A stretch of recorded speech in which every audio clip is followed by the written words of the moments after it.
Assalomu alaykum hurmatli talabalar. 12-darsimizda neftni qayta ishlash texnologiyasida asosiy gidrogenizatsion jarayonlar haqida sizlar bilan gaplashamiz. 3 ta rejadan tashkil topgan bo'lib, gidrogenizatsion jarayonlar mohiyati, gidrotozalash jarayonida qo'llaniladigan katalizatorlar, dizel yoqilg'i distillyatini gidrotozalash texnologik tizimi.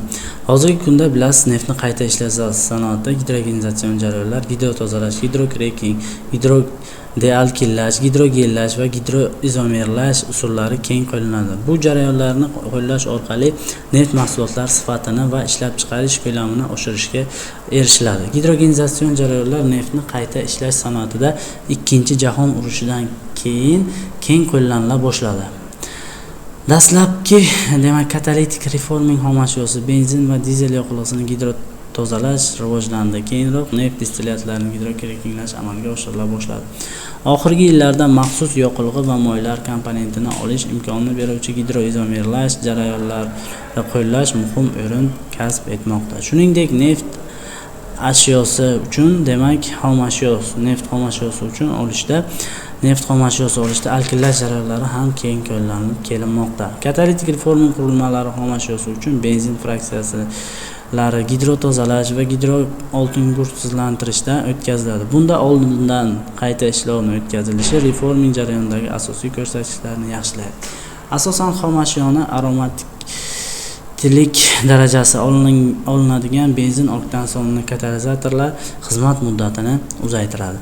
Kerosin va dizel fraksiyalarini gidrotozalashdan maqsad talab etiladigan standart me'yorlarga ko'rsatilgan miqdorgacha oltingurt miqdorini va termik barqaror yonish xususiyatlarini yaxshilaydigan tayyor distillyatlar olish hisoblanadi.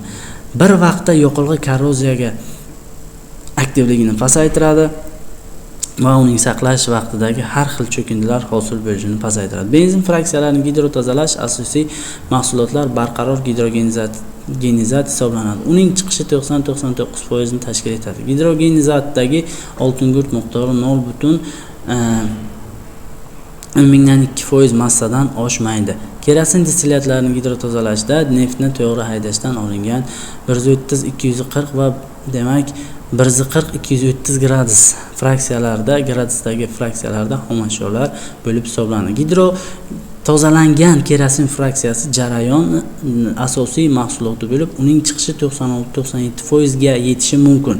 Bundan tashqari oz miqdorda past oktanli benzin fraksiyasi, uglevodorod gazlari va demak vodorod sulfid ham olinadi. Gidrotozalash jarayonlari ko'lamida asosiy o'rinlardan birida oltingurtli neft distillyatlaridan kam oltingurtli dizel yoqilg'isini ishlab chiqarish hisoblanadi. Boshlang'ich xomashyo sifatida odatda qaynash temperaturalari 180-330 gradus, 180-360 va 240-360 gradusli kerosin gazoil fraksiyalari foydalaniladi.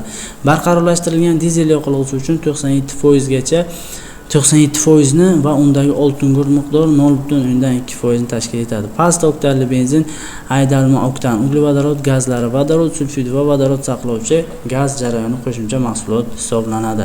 Ikkilamchi qayta ishlashdan olinuvchi distillyatlar kokslash va visbrekinglash orqali olingan gazoillar kamdan kam holda gidrotozalashga kiritiladi. Jarayonda foydalanilgan vodorod saqlovchi gaz reforming qurilmasidan olinib, uning tarkibidagi vodorod miqdori 60-95% hajmgacha bo'ladi.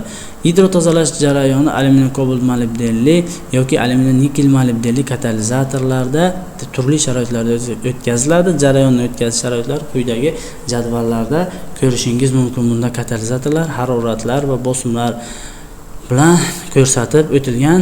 Demak, e'tiboringiz uchun rahmat.